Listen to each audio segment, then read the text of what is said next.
안녕하십니까. 자기계발 및 마음건강지킴이 LN입니다. 삶의 스토리 11번째 키워드로 10번째 이어서 행복을 좀 더 다뤄보고자 합니다.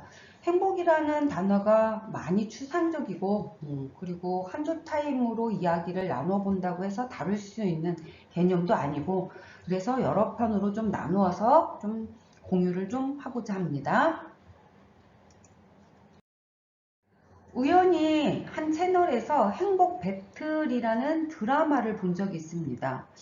결국에 드라마상에서 SNS를 통해서 나의 삶이 좀 더 행복하다라고 하는 것을 서로 보여주고 경쟁하고, 이런 삶의 모습들을 일면 다루고 있는 드라마였는데, 제가 아주 오래전에 이 드라마 이전에 들었던 키워드 중에서 인생샷, 넷컷, 그래서 인생샷 하나 건지기 위해서 해외여행을 가는 사람들, 이러한 내용들을 보면서 나의 일상을 SNS에서 올리고 그런 것들을 사람들로부터 부럽다, 좋아요, 이런 것들을 늘려가면서 이런 것들을 좀 중요하게 생각하는 삶을 들여다보면 어쩌면은 조만간 행복을 좀 자랑하고 행복을 좀 증명하는 것이 일어나겠구나 라고 하는 예측을 했습니다.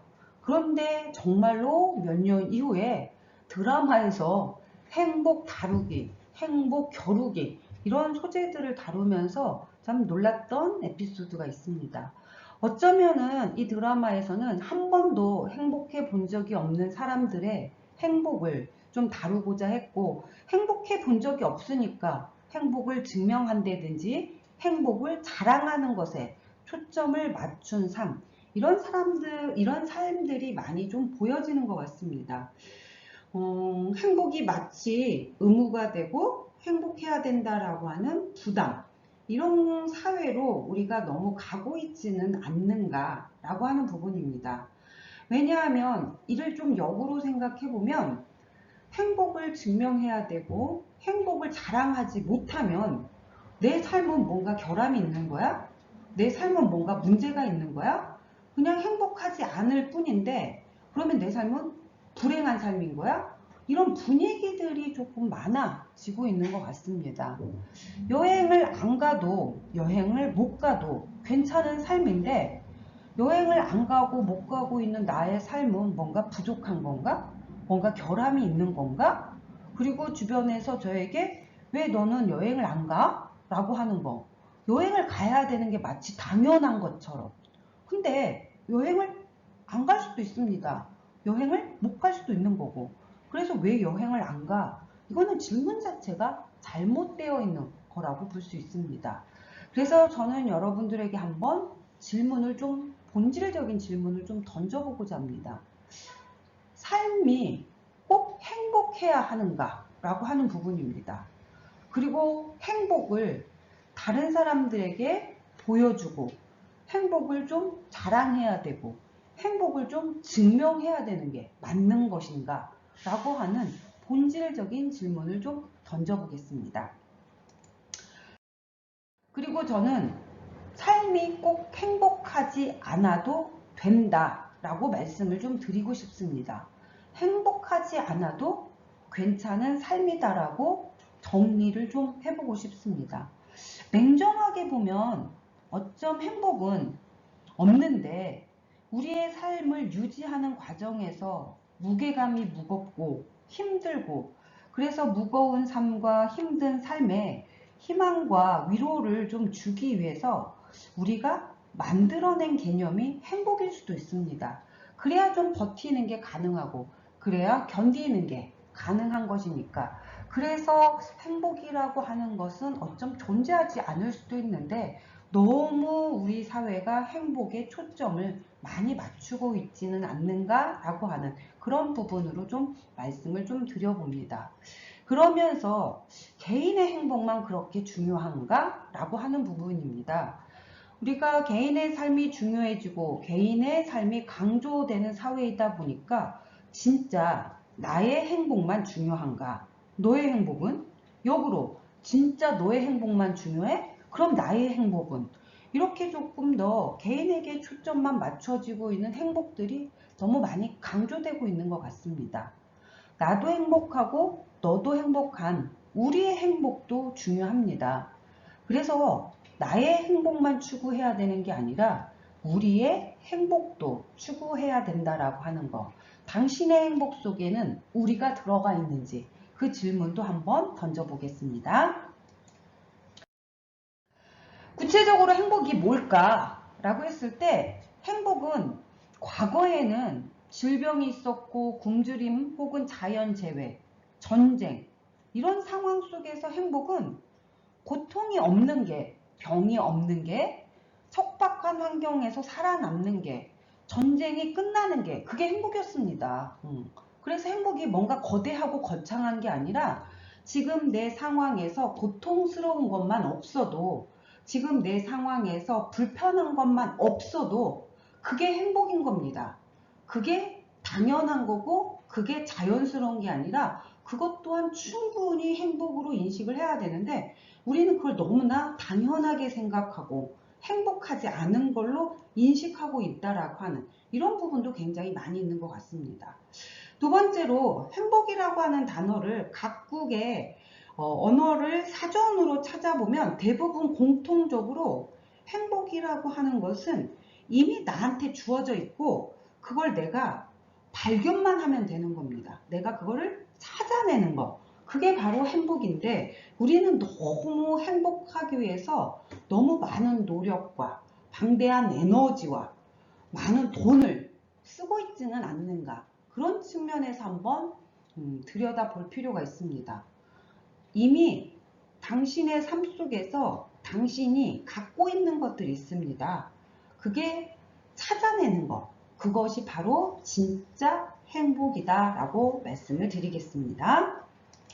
그럼에도 불구하고 이제 행복이라는 글자에 배울 학자를 붙여서 연구를 하는 학자들은 행복을 두 가지 축으로 나누어서 설명합니다. 하나는 고통을 피하고 쾌락을 극대화시키는 게 행복이다 라고 강조하는 학자가 있고 또 하나는 가치와 의미를 추구하는 게 진짜 행복이다 라고 강조하는 관점이 있습니다. 프로이드는 인간은 쾌락을 추구하고 불쾌를 멀리하는 쾌락 원칙에 의해서 우리의 삶은 움직인다. 그래서 고통 없이 즐거움, 재미, 만족, 쾌락, 쾌감 이런 것들이 가장 큰 것들을 우리가 행복이라고 바라본다. 그래서 이런 행복들을 쾌락적 행복이라고 표현합니다. 그런데 이제 이 쾌락적인 행복이 가지고 있는 한계점이 즐거움, 재미, 쾌락 이 지속성이 좀 짧다라고 하는 특성이 있습니다. 그리고 좀 더 즐거움과 재미와 이런 것들을 좀 더 큰 거를 찾아가다 보면 결국에 쾌락적인 행복의 끄트머리는 중독이 될 수밖에 없습니다. 그게 약이 되었든 술이 되었든 사람이 되었든 그래서 쾌락적 행복은 결국에는 중독으로 이어지게 되고 그리고 중독의 상황까지 가다 보면 내 쾌락 추구가 간혹 타인을 힘들게, 타인을 고통스럽게, 타인에게 피해를 입히는 경우도 발생하게 됩니다. 그래서 쾌락적인 추구가 아니라 좀 더 가치가 있거나 의미가 있는 것들을 좀 추구하는 게 그게 행복이다 라고 하는 것을 설명하는 도덕적 행복이 있습니다. 그러면 즐거움과 의미, 즉 쾌락과 도덕적 행복은 과연 대립적인 관계인가? 라고 했을 때 즐거움은 인정하고 의미를 거부하는 쾌락 추구파들이 있습니다. 반면에 즐거움은 거부하고 의미를 인정하고 있는 도덕적인 행복 학파가 있습니다. 과연 이게 대립의 개념인가? 라고 했을 때 일단 즐거움을 인정을 하고 의미를 거부하는 이런 사람들의 관점에서 의미를 추구하고 있는 행복학은 야, 니네들 행복 너무 가볍지 않아? 이렇게 비판을 합니다. 반면에 즐거움을 거부하고 의미를 인정하는 것을 중시하고 있는 도덕적인 행복론자를 쾌락적인 행복론의 입장에서 바라보면, 야, 삶도 무거운데 니네는 행복도 너무 무거운 거 아니야? 라고 비판을 합니다. 그래서 양대의 축을 이렇게 대립의 관점에서 해석을 많이 하는 것 같습니다. 그런데 실질적으로 들여다보면은 대립적인 관계보다는 동반적인 개념으로 들여다보셔야 됩니다. 그래서 즐거움도 높게 추구하고 있고 의미도 높이 추구하고 있는 그러한 사람들의 삶이 있을 것이고, 즐거움만 추구를 하고 의미를 추구하지 않는 그런 삶들도 있을 것이고, 즐거움은 추구하지 않고 의미만을 추구하고 있는 그런 삶도 있을 것이고, 마지막으로 의미도 추구하지 않고 즐거움도 추구하지 않는 그런 사람들의 삶도 있을 겁니다. 그런데 이 네 집단으로 분류를 해서 들여다보니까 우리가 행복을 양적으로 측정하는 측정학적 관점에서 이 네 집단 중에서 어느 집단의 행복 지수가 가장 높은가 들여다보게 되니까, 실질적으로 가장 행복 지수가 높은 집단은 즐거움도 추구하면서 의미도 추구하는 집단이 가장 행복 지수가 높다라는 겁니다. 그러면 즐거움과 의미를 이렇게 대립적인 관계에서 봐야 되는 게 아니라 동반적인 개념에서 봐야 된다는 의미입니다. 그리고 역동적인 개념으로도 접근하셔야 됩니다. 젊은 연령층일 때는 아무래도 의미보다는 즐거움을 더 많이 추구하게끔 되어 있고, 저처럼 이제 나이가 들어가면 즐거움보다는 의미를 좀 더 많이 추구하게끔 되어 있습니다. 다만 젊었을 때 즐거움만 추구를 하다 보면 나이가 들어서도 즐거움만 추구하는 경향이 있습니다. 그래서 젊었을 때 약 비율로 표현한다면 즐거움을 추구하는 걸 한 7, 8로 본다면 의미 1, 2 정도는 좀 추구해야 되지 않을까, 그렇게 좀 말씀을 좀 드려보겠습니다.